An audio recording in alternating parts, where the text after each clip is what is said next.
So thank you so much for having me here today. I'm really excited to be here to talk to you about something that I'm very passionate about, which is practical ethics. And by practical ethics, I mean the bridge between professional ethics and the experiences that we have every day. And I hope you'll excuse me, I have some notes with me, which is really just going to keep me on track. And then there'll be an opportunity not only for me to answer the top most asked questions about online therapy to the practice committee, but I think at the end there might be an opportunity for Sabina to also read out some questions that come up during the presentation.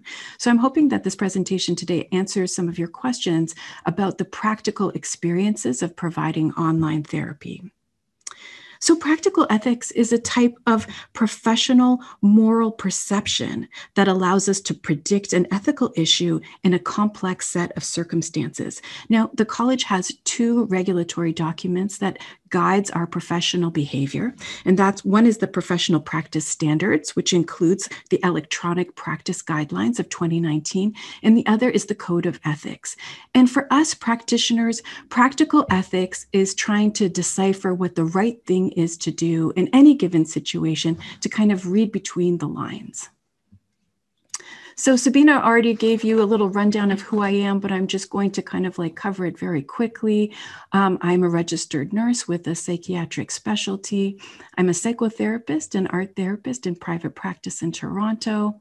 And I am also, I'm a 2020 graduate. And so I graduated this year with a PhD in social psychology. My research interest is really about the interplay between personal values and professional ethics. And my research study was looking at the lived experiences of online therapists maintaining ethical boundaries. I found that some of the literature on the subject of professional ethics and online therapy said that we don't know enough what happens in the real world in everyday experiences in online therapy. And so I sought out to capture some of those experiences and share them with you here today. But first, let's talk about the CRPO Electronic Practice Guidelines. These were approved in 2019. They're really set out there to help us operate within an ethical framework, not police our practice, but give us a framework within to practice in. And the practice guidelines themselves that say that technology brings a host of practical challenges, and that we could be facing many situations where there's no clear course of action. Morals and ethics, they're not absolute, they're context driven. And the context of online therapy presents new challenges in applying your best judgment in compliance with ethical standards. And so online practice has practical challenges, and we're going to talk about some of those practical challenges here today. Ethical standards, as we know, are a living document. They're meant to be reflecting the changing world of healthcare at any time. It's not exactly a legal blanket for which, will cover everything. It's meant to guide us. Now, thinking about ethics in practice, Aristotle was actually thinking about this question 2,500 years ago. And Aristotle said that virtue is not merely a state in conformity with the right principle, but one that implies the right principle. And we as practitioners should be able to imply what the right thing is to do when we're faced with an ethical dilemma. Now, he was a very conservative guy, Aristotle, and so he felt that the right principle in any type of moral conduct when you're wondering what to do is to be very prudent, to be very cautious. And I'm going to borrow a little bit from him saying, yes, we have to be cautious and consider what we don't know, kind of like try to expect the unexpected. Now, one thing that's entirely unexpected is the events of 2020. I don't think we could have expected that all of us would be flung into online practice as quickly as we have been. Now, some of us may have been working online for quite some time and felt very comfortable with this transition. Other people might have felt that this was kind of rushed, and they don't have the same kind of sense of security that other people do with online practice. But definitely, I don't think we could have expected that we would have all been online by the end of 2020. Now, when I was looking at doing my research in practical ethics in online therapy, I looked back at the literature and all the way back to 2014. And even before that, scholars were saying, listen, online practice requires special skills, knowledge, and judgment that extends beyond the requirements of professional practice. And so what do they mean by beyond? Because practice in telepsychology and telemental health, teletherapy is still evolving in Canada. It was evolving in 2014 and it is still evolving today. Just in 2020 alone, we've had an explosion in online platforms to help support our work. When we're thinking of practicing ethically, the literature says that there's a few things that we have to consider. The first one is data security, privacy, and confidentiality. This is really like the bulk of ethical concerns that practitioners have when working online. But actually, in 2020, technology is really on our side. There's a whole host of really fantastic platforms located in Canada that are PHIPAA and PIPEDA compliant to help support our work. Some of the stressors come with like choosing the right one. There have been a lot of like Facebook discussions I've noticed online, professional Facebook, or Psychology Today, or LinkedIn discussions about which one should I choose. There's so many options out there. Another consideration to practicing ethically is clinical safety of telemental health recipients. Now, safety is a rather loose term. How you assess safety happens to be up to us, the practitioner. I happen to use the Beck Depression Scale fast screen for any of my online appointments. Clients have to fill out this kind of like 10 questions before, they're led into, the online therapy room. But, this kind of quick safety assessment doesn't preclude the client from like later on in the session saying, actually, I'm feeling unsafe. I wasn't when I started the session, but I'm feeling unsafe now. So how do we deal with those ethical concerns going forward? Practicing ethically also involves competency and preparedness. And some of what we're doing today is part of that. It's part of competency and preparedness. So is reading other, types of literature out there on online practice, participating in workshops, going to trainings. All of this enhances our competency. We also have to think about the legal, regulatory, and financial concerns that come with online practice. Sometimes ethics and legal is conflated, but an ethical kind of like challenge, an ethical concern is a type of kind of like philosophical dilemma where we're asking ourselves, what should I do in this situation? Whereas, a legal concern, there's a clear and cut answer for what the right answer is. But an ethical concern doesn't always have an enforceable and clear answer to it. Informed consent for services. We're going to talk about how our informed consent process has to be enhanced in the online process, not different, not, completely changed, but just enhanced in what needs to be part of that. And then finally, social justice concerns. We're all I think, in wonder and amazement about how online therapy has expanded our scope of practice to be able to provide, this type of service to people who may be living remotely, may be unable to leave their home. And so there's a lot of increased access and equity. But I think there's also questions from practitioners saying, is this what I have to do now? Do I have to practice online, or can I make a choice of not practicing online? So we're going to talk a little bit about that in practice. So when it comes to practical ethics, it's all about living in the gray. There's no black and white in practical ethics. Some of the things that kind of pop up in this style of thinking is, how do we apply ethical standards or guidelines that have been largely developed from the perspective of the in-person treatment room? We were really just kind of like taking the standard ethical guidelines that are pretty much the same from college to college. So as a registered nurse, I could tell you that the ethical standards that I have as a registered psychotherapist are not that different. So are similar to the College of Social Workers, the College of Psychology. They don't really change from college to college, but how should they be different in an online setting? What do we need to consider when it comes to the impact of technology and therapeutic process? And how do we work within a framework of not only being comfortable with the unexpected, but sometimes be able to predict some of these things that happen online? So the first thing I want you to think of when it comes to practical ethics is the difference between environment and space. The environment is the digital environment. It can consist of any type of digital platform. This includes phone, computer screen, email, text, any type of digital environment where therapy takes place. The environment can be secure or insecure. The environment can be reliable or unreliable based on your internet provider, based on the internet strength that day. Maybe your client's internet provider is not as reliable, or maybe their internet isn't that strong that day. And so the environment is the digital platform where therapy takes place. That's different than a space.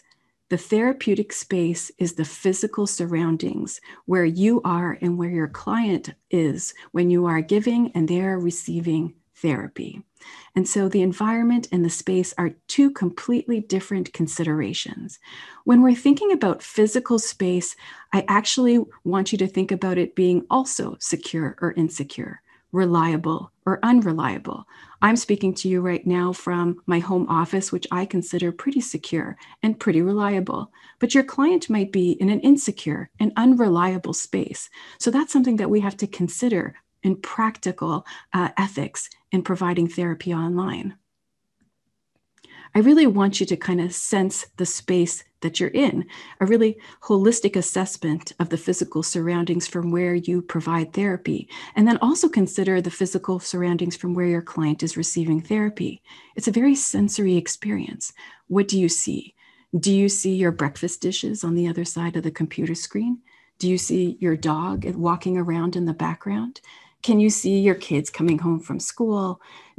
Can you see people walking around in the background of your client's computer? Can you hear things going on in the background? What do you smell?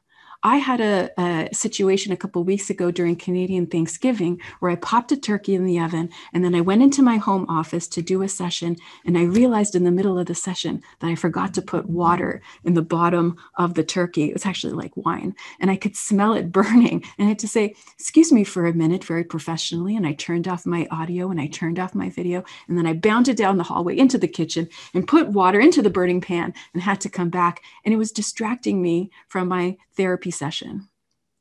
What do you touch? And so when you're in session, do you feel your hand kind of like involuntarily moving towards your mouse? Do you feel it itching to touch your phone? Is your client also multitasking? Are they on their phone during their video session? Is this a texting session? Is this synchronous? Is this asynchronous? Is your client attending this therapy session from their bed? Are they surrounded by pillows, by their dog, by their infant? What do you hear? Do you hear somebody else talking in the background and your client says, oh, it's just the television, don't worry about that. And then you're like, is it the television? Do you hear a baby crying? Do you want to go attend to the baby and I'll just wait here awkwardly on the other side of the screen and wait for you? And so it really is a multisensory experience being in the space, and it coincides with being in the digital environment. So there's an interplay between environment and space that happens online. I typically hear my husband on his Zoom meeting when I'm on my Zoom meeting, and so that can also be a distraction. What I realized in the research that I had done in collecting therapist experiences with online practice is that there's actually a redistribution of power online. And this is the gray zone in which online ethics exist. What I mean by power redistribution is that traditional power interplay that happens when we're in our professional office and our client is physically coming to our office to sit adjacent to us. We are in a position of power. There's no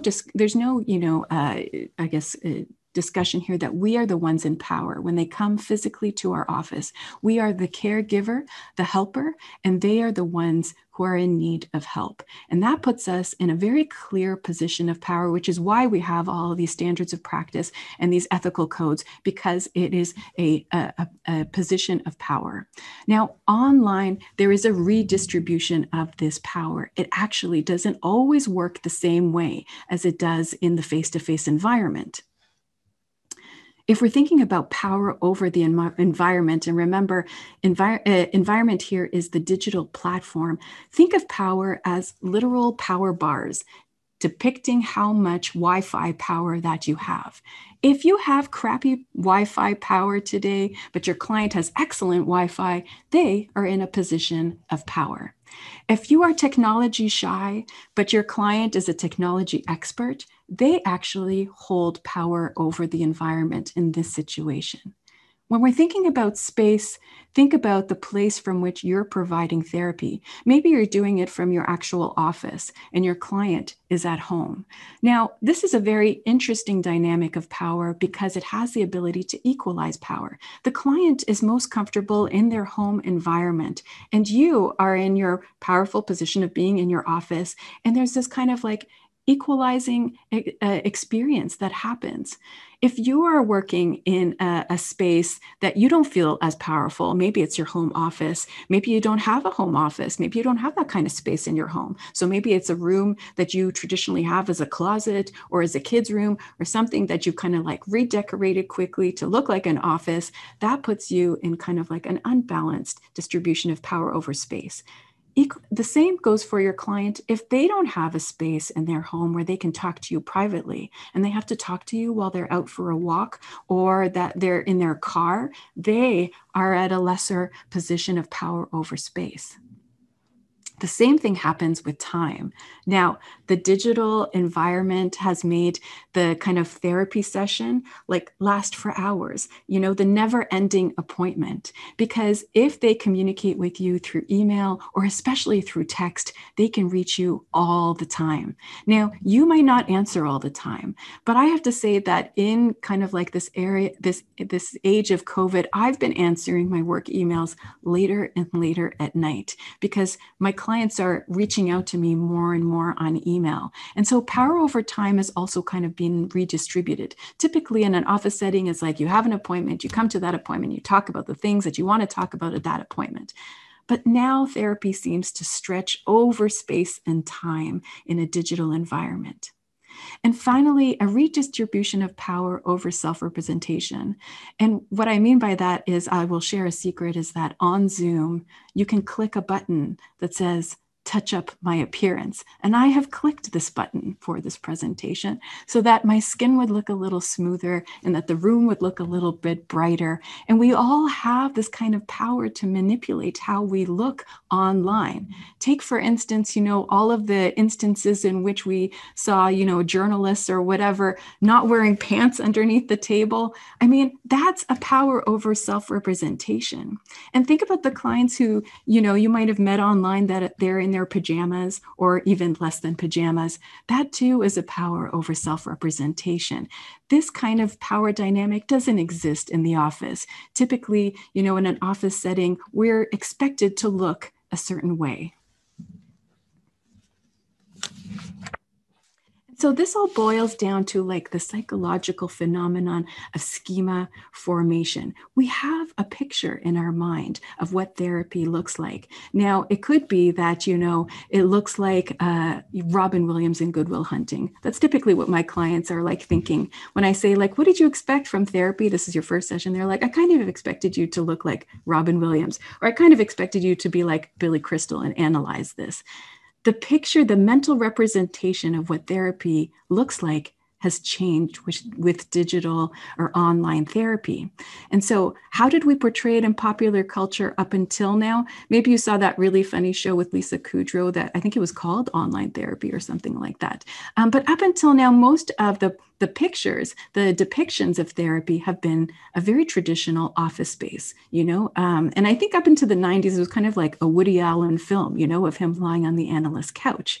But like, did you really expect your therapist to be like sitting at home, surrounded by all their chachkas, like texting you and maybe like looking at you straight through the camera?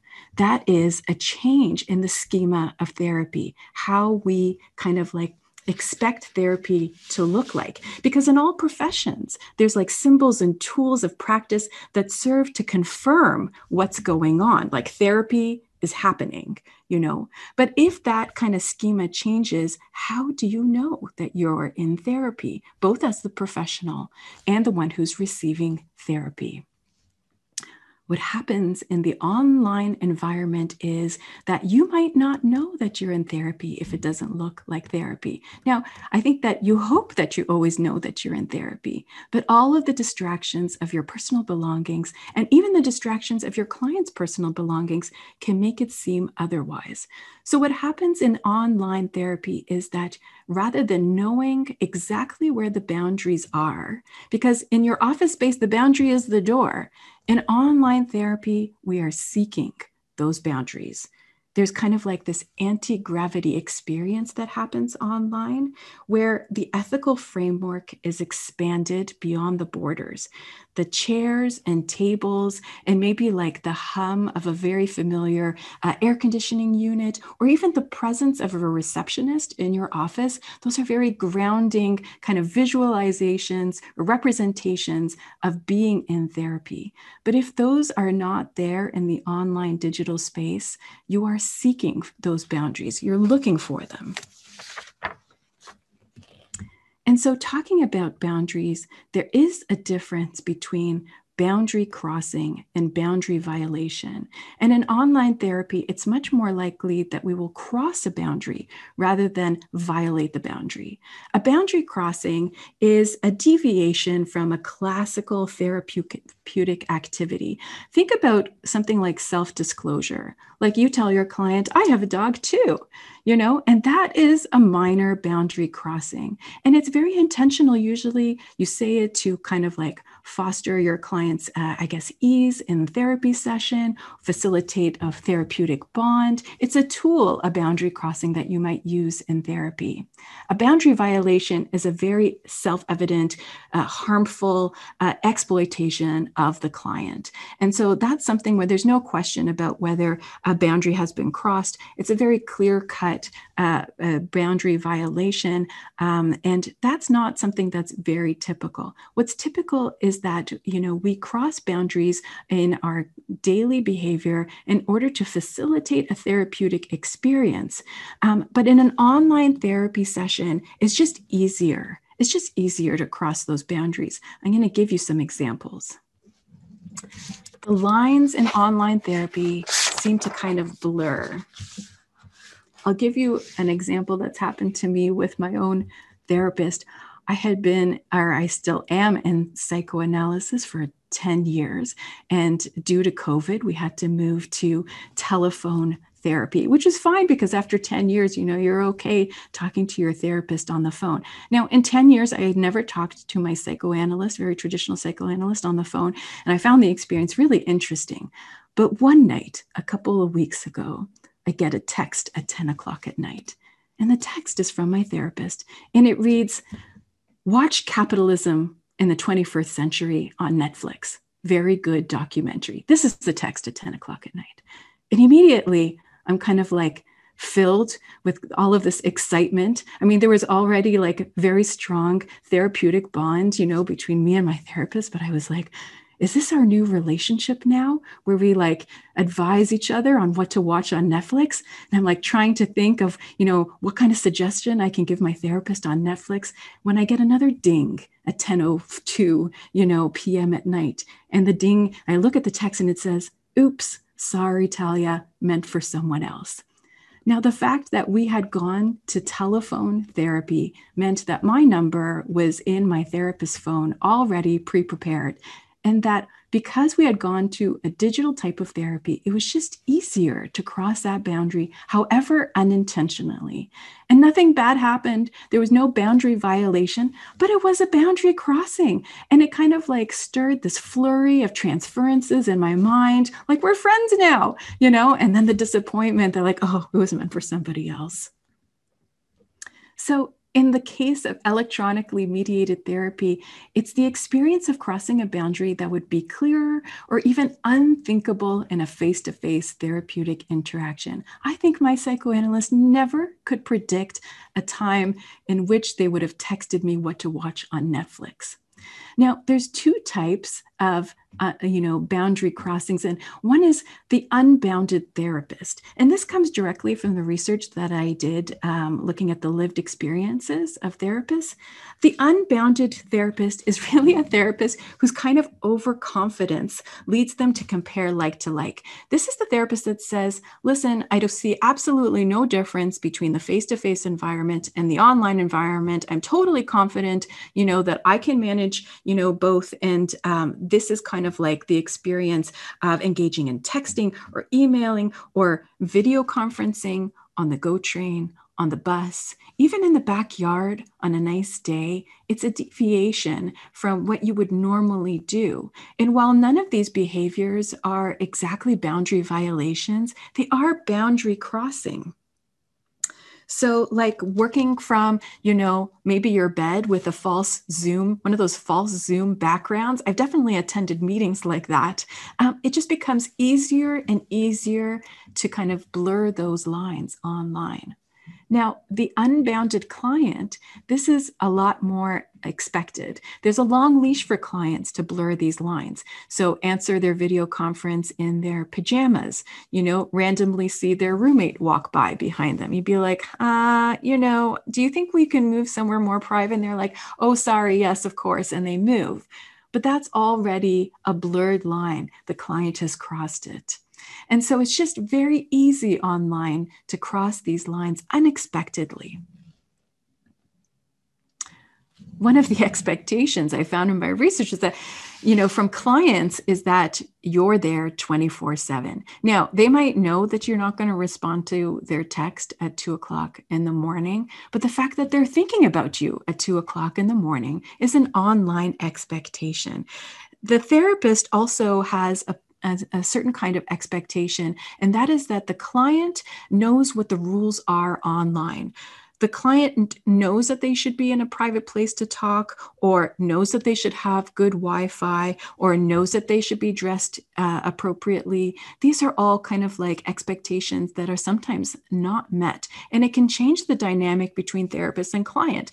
I found myself kind of like annoyed. My client knows that we have a video session, and then I say, oh, sorry, I don't know how to work the camera. And then I'm thinking like, why didn't you figure this out before the video session? The expectations of one another, they can be very different in the online environment. And that leads me to a very short point on transference and countertransference. And we might be very familiar with these terms, but for those of us who are lesser familiar, this is a projection of emotion. So the client projects emotions onto us as therapists, and we counter that by projecting emotions onto them. This, from my own experience, this would be like a client who happens to be the same age as my son, and I have a very hard time kind of like not seeing him as my son. I'm very aware that I feel, loving feelings toward him as I do my son. There's a very different experience in the physical office space where your client is sitting there describing their life to you, and you're listening to them and you're picturing it in your mind. But online, you can actually see it. You can see their entire life. And that sucks you into, I think, a stronger, a black hole of countertransference. Because that client who I think of as my son, suddenly he's in his room and I can see his real life. I could see the posters on the wall. I could see the dirty dishes piled up, and something slips out like, you should really put those dishes away, I tell him. And this would never happen in a face-to-face kind of experience, because I would just be imagining the space for the unconscious. I would be imagining what his life is like, but actually seeing it, being confronted with, the truth of his life, makes countertransference and transference very, very easy.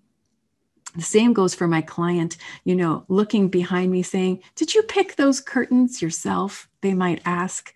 this is something that, really just kind of like displays how easy it is to facilitate transferences in the online environment. And it kind of leads to unexpected biases. Biases come from our own subjective reality. They're based on our own set of mental shortcuts called heuristics. And this is where we make a split decision, a split moment decision. One of the biases that we have is that, we might have learned very little about a topic, but assume that we're highly competent. That's one kind of bias that occurs online, and the same goes for the client. We can also have an error in judgment that our client is as competent online as we are. And so biases come into play in the online therapy experience, and it's one of the practical challenges. There's two biases that I'm going to highlight. And the first is the online disinhibition effect. This really falls into kind of like an optimism bias that all is well, but there's a very well-documented phenomenon with online therapy that online we are more likely to be disinhibited, to act more disinhibitedly, if that's a word. There's two kinds. One is benign disinhibition. Benign disinhibition would be like the client who says like, well, I'm just going to, I'm wearing my pajamas, if that's okay, my button-down pajamas. It's 9 a.m. and I haven't changed yet. And you say that's okay. Now, toxic disinhibition is the client who says, I'm just going to put my camera face down and I'm going to change during this appointment. That's a kind of toxic disinhibition.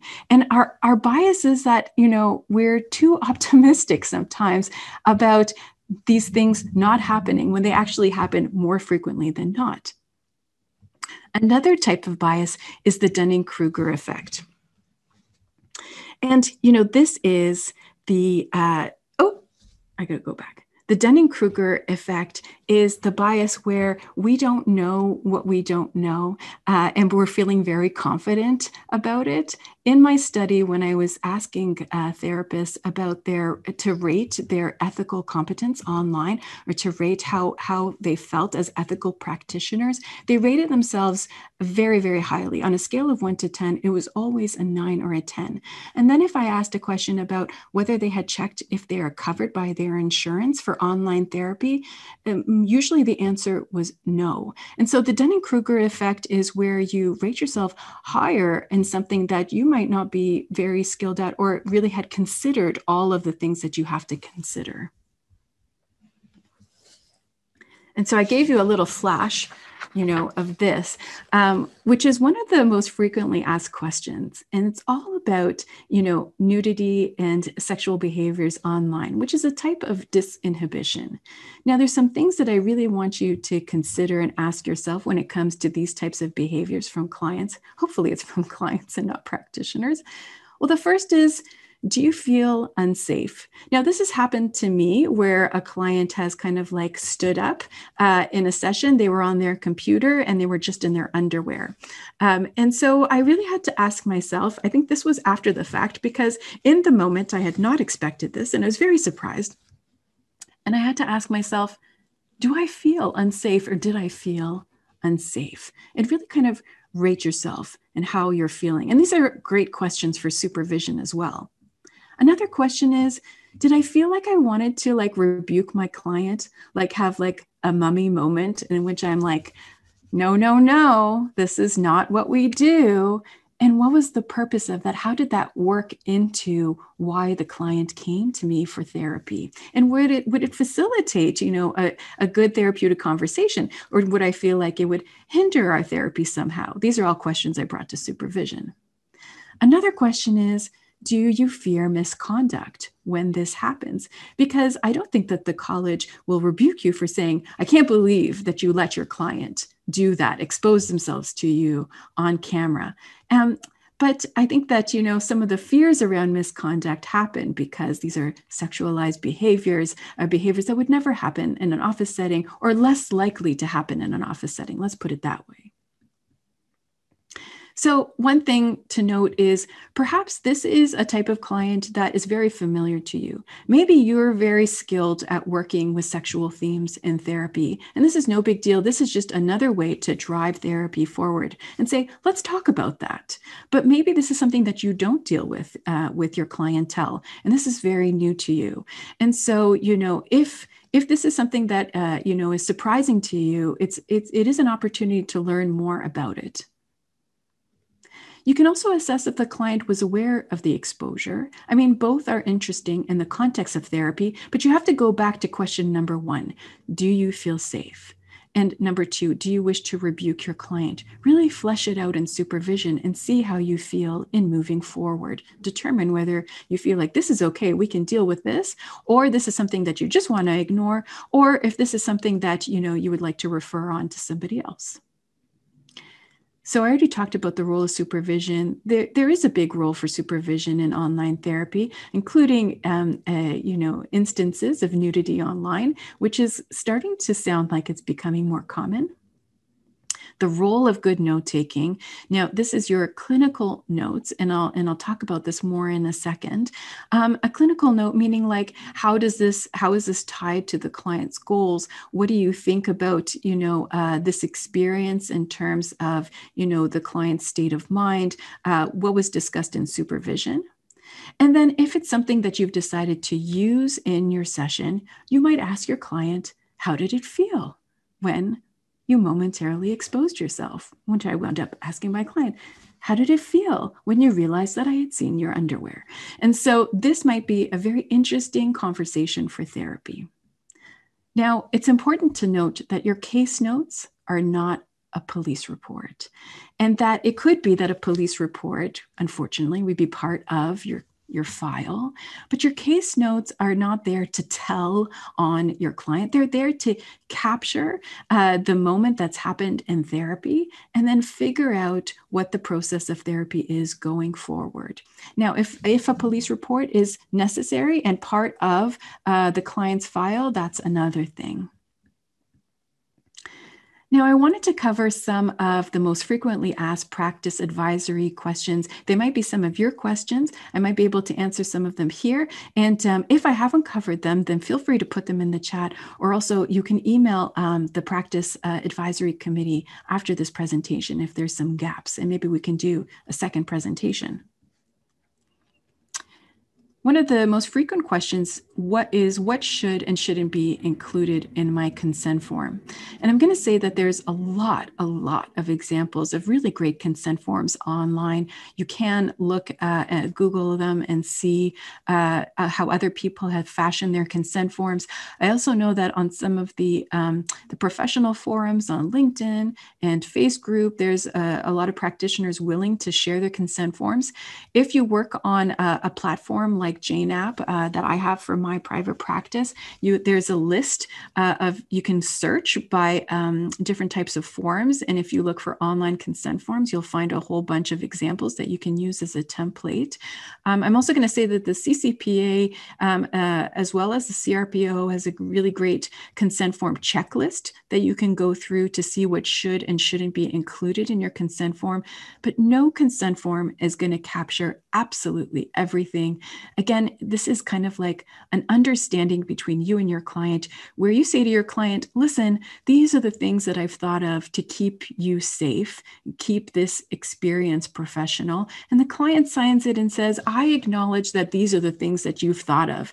Now, if it has to be enhanced down the road in your therapeutic relationship, then it has to be enhanced. It's something that you kind of like talk about. It's a dynamic process, and you can add it later on. How do I decide who should be receiving virtual services and who should be in person? This is a really great question. I work almost exclusively with clients who are deemed high risk. They have chronic mental illnesses, comorbid mental illnesses, and a lot of my clients are suicidal. And going online has not changed my clientele.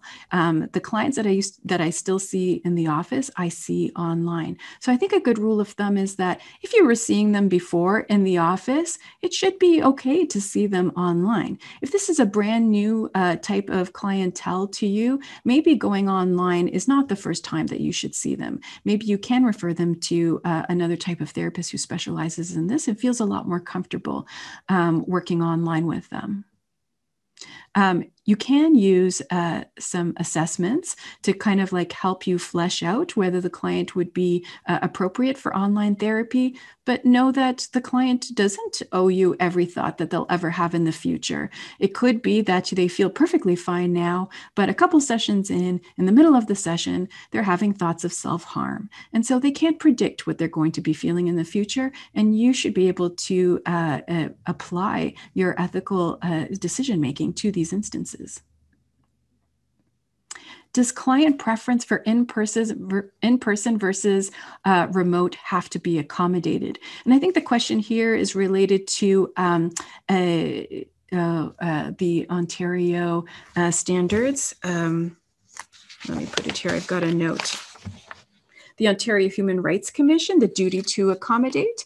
Now, if you are offering online therapy to the majority of your clients or all of your clients, I think that you should accommodate someone who wants to see you remotely if it doesn't cause you undue hardship. But if you're not someone who offers online therapy very frequently and someone says, well, I can only meet you online, and that's not something that you feel comfortable with, then no, you don't have to accommodate them if it's not in your scope of practice. You can refer them on to someone who does provide online therapy. What do I do with a client who declines remote services and who I'm concerned might be unsafe? Well, the good thing about emergency services is that there's no need to accept them. They just come to you and they get to make the assessment. Once I call 911 for my client, my part of the assessment is done. I'll stay on the phone with the client until the ambulance gets there, and then it's their job to do an assessment, whether it's the mobile crisis team or the paramedics. My job in assessing the client's safety is now removed until they decide what to do with the client, take them to hospital, leave them at home. And so I only have a duty to report. And then the client doesn't need to accept the service. The service will just come. And typically it's nice. I tell my client, listen, I'm going to make this call. It'd be nice if you stayed. But even if you left, I'm going to make the call anyways. And they also have a cell phone tracking available capabilities, 911. And so it's fine for the client to hang up on you. I just make sure that I capture all of my client's details before the session begins, their address, their phone number. And that's really kind of like doing my best. Everyone in my professional circle is only providing virtual care. Where can I refer clients who I can't see in person or I don't want to because of COVID? And I can't do, and the client can't do remote therapy. I think that what I would do is go with the client to a listing like Psychology Today, or I would email the CRPO, and I would go with the client together, and we would look at therapists who might meet their needs and who are offering in-person services. So yeah, online practice communities, I think they're pretty great. They're really great for sharing information. Facebook, LinkedIn, Psychology Today. And the client should just be aware, like a little disclaimer, that you're not vetting these therapists for them, but you're just helping them find the resources about where they can find face-to-face services. How do I provide care to someone who doesn't have a safe space to do online therapy? This is a really important question. And this not only came up in my research, but it's come up, with me in my practice. A client who, let's say, answers the video screen and you say, gee, it's really dark where you are. Where are you answering from? And they say, my closet, because, I don't want my husband to hear what we talk about. And then it becomes kind of like a safety assessment online. And so it really is a challenge online, a safe space to do online therapy. I might encourage a client to, go for a walk and wear their earbuds and talk to me while they're on their walk. I might meet a client from the inside of their car. They're video conferencing me. It's not ideal, but it can help me figure out a safety plan with that client to get them more services to support them. But it is a challenge. I have a client who's asked to record the session. I wouldn't allow this in person, so what do? I'm concerned they will record anyways. To tell you the truth, they could probably record in person as well. They could record anytime they want to, and no, they don't have to tell you. It would be really nice and considerate if they told you, but no, there's no expectation. You're not going to pat them down, like if they come to your office with a tape recorder in their pocket. And no, you can't force them to tell you if they're recording the session. But if they do say, I would like to record this session, I think that this is a really great opportunity to have a conversation saying, are you feeling unsafe? Tell me why, and let's discuss it and maybe even negotiate. Now, when it comes to your end, you always have to disclose if you're going to record the session. For whatever reason, there's always a duty for you to disclose it, but your client has no such duty. It's really just a consideration. Do I need a different consent form for online therapy? What you need is an enhanced consent form. An enhanced consent form touches on some of the issues that we talked about, such as, the type of platform that you're using, security. It has a plan B. What are we going to do if our Wi-Fi conks out? What are we going to do if I could see you, but I can't hear you for whatever reason? I actually have a backup plan where I put the Zoom meeting on mute and I call my client and we kind of like talk while we see each other. And we also have a discussion about security of the online platforms that we're using. So I say, listen, I'm using a password protected, Zoom room, and I am enabling the wait room to make sure that if somebody does accidentally come onto the session, they're just kind of trapped in the wait room. Because I teach online, sometimes my students just take a chance and just see if I'm there. But we do have a discussion saying, like, do you feel comfortable knowing that nothing online could ever be as secure as in office? And usually they're like, yeah, Talia, let me just tell you about my week. And so that's what usually happens. But yeah, you do need an enhanced online consent form. And it may change as time goes by based on what you're doing in practice. And so where do we go from here, moving forward with practical ethics? I think that the stories that we collect about whether it's the client that answered, their therapy session in their underwear, or whether they tuck you into bed with them, on the video screen, or whether they say, like, don't worry about it, Talia, my roommate knows my entire life. It's fine if they're in the background making dinner. All of these experiences are really important to share and collect with one another, because it really helps us to kind of make these decisions and be less surprised by them. But when we are surprised, to bring them to supervision and talk about it and be a little bit less surprised maybe next time. So keep talking. Keep informed. I just saw that the CCPA put out, I think it was a weekend workshop by Lawrence Murphy on online therapy. I've taken it. It's really fantastic. But there's so many different types of, workshops out there, or courses you can take in online therapy to help you stay on top of things. Keep connected to other therapists. And I know that's a challenge when you're working in private practice, but join those forums to keep talking to one another. And keep learning. There's a lot to learn, and technology evolves very, very quickly. And the last thing I'm going to say is that I have like a very strong interest in all kinds of different modalities in therapy. And that season 2 of Whatever Works, hopefully we'll have an episode on online therapy. But it was a really great pleasure to talk to you today. And I'm going to turn it over to Sabina to see if she has any questions she wants to bring from the chat room. Thank you so much, Talia. That was really interesting. There were definitely some questions that came in that I think you subsequently answered, but maybe we can just go through them really quickly just to recap. actually, the most straightforward question was whether or not people have access to your research. I know that you defended your dissertation only recently. I'm not sure if you've published it at all. I have. If it's on Google Scholar, I've Googled myself, so embarrassing.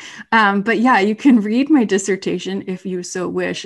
I'm hoping that actually the journal from the CCPA, the Canadian Journal of Counseling and Psychotherapy, publishes the article I wrote. But if you want to read 150 pages, it's there. That's great. Okay. The question is basically just about whether or not right now RPs must provide online-only therapy, or if they're free to see clients in person, providing they use appropriate PPE and social distancing measures and whatnot. Correct. So the directive that the Chief Medical Officer of Health issued in March initially said no non-urgent in-person services were allowed. That was subsequently loosened. And in fact, psychotherapists were one of the first providers allowed back to work in person. None of the current restrictions, even in the so-called hotspots, the red zones like Toronto and Peel, where there's a total lockdown, have they forbidden in-person services. It's just very important that the IPAC measures need to be possible in order to be able to provide those services safely. So for the time being, and we will continue to communicate, if that changes, for sure, we will put in an alert, but for the time being, people are permitted to provide in-person services, but both the Chief Medical Officer of Health and the college, in fact, are recommending that you try to do remote wherever possible and where the benefit to the client will still be fine. Awesome. Thanks, Deb. Yeah, Talia, can you recap sort of in the instance where there's a violent family member, sort of a literal safety questions for the client?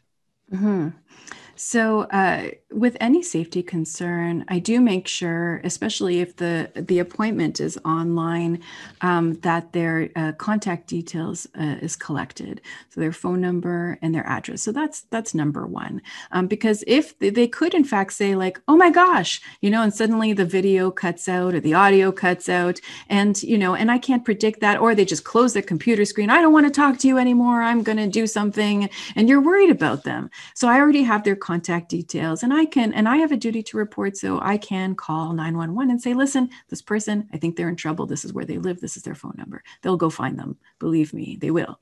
Now, in the case of a violent family member where the client is talking to me from somewhere that's not ideal, the inside of their closet, out in the park, in their car, it is something that I will typically mediate with the Assaulted Women's Helpline or another such service that they can do not only a safety assessment along with me, but they can give the client a lot of practical tips on what to do when they are living with someone who might be violent.